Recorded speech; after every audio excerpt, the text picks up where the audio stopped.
Hi there, Brian Lawton from Janesville, Wisconsin today, and I was reminded about 4 tips maybe that I wanted to put out for first-time home sellers because it can be hard selling your first home. And the first tip I wanted to share with you is to keep in mind the outside of your home as much, if not more, than the inside of your home. We spend a lot of time in our day, if we're prepping our home for sale, making sure it's neat and tidy on the inside, we've got it cleaned, the kids' rooms are picked up, the pet is taken care of, and sometimes you lose sight of what can be even more important, which is that outside, that first impression for your potential buyers. And it's a great reminder for all sellers, but especially first-time home sellers, spend some time and energy outside getting that, looking the way you want it to look, its best, no matter the season, from the outside, for cars that are driving by, potential clients, and when the house is being shown. So don't forget the outside. It can be just as important as the inside. The next thing is that prepare for repairs, right? So no matter the deal we're in real estate, you first-time home sellers have to realize that most buyers are going to request at the end of, or near the end of that transaction in the negotiation period, some repairs for you to do. You can take care of this by, paying for a home inspection on the front end as you list your house. So a home inspector could tell you some things that need to be updated with the home or repaired, and it won't catch you off guard toward the end of a transaction with a buyer. But keep in mind when you go through the process that there's going to be some repairs that are going to need to be done, and that's not a personal thing. It's just part of the process to get your house ready for sale so we get the best possible price. And the third thing is, really got to get your numbers together and know where you're at. What is your true bottom line when it's ready to put your home on the market. And that's working with your agent and your lender, but certainly calling your mortgage lender and really getting a payoff amount is extremely important. Not just what you see on the computer screen when you log in, but giving them a call and saying, hey, what do I owe? So you know exactly that payoff amount. So when you go through this process, you're not maybe over negotiating a value, but you know exactly what you need out of your home.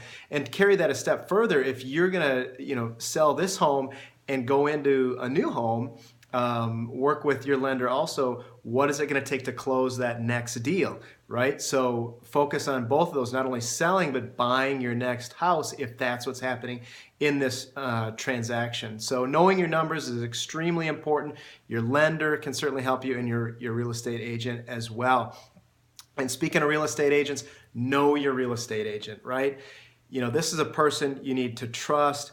Don't just take, and we talk about this a lot up here with Property Revival Realty with our agents, but don't just take any agent somebody recommends, oh, your neighbor's a realtor, or your best friend, has an uncle that's a realtor, or whatever, that doesn't make that person a good realtor. So make sure you're spending some time vetting your agent. This is somebody you're going to trust. This is somebody that's going to allow people in and out of your house. They need to know a good marketing plan. They have processes in place to sell and be excited and find clients within their network that can maybe buy your house. So it's really important you spend a lot of time finding the right agent for you. Interview some. There's thousands of agents in your area, but not all of them are good. So make sure you meet with a few before you select one and pick a great one.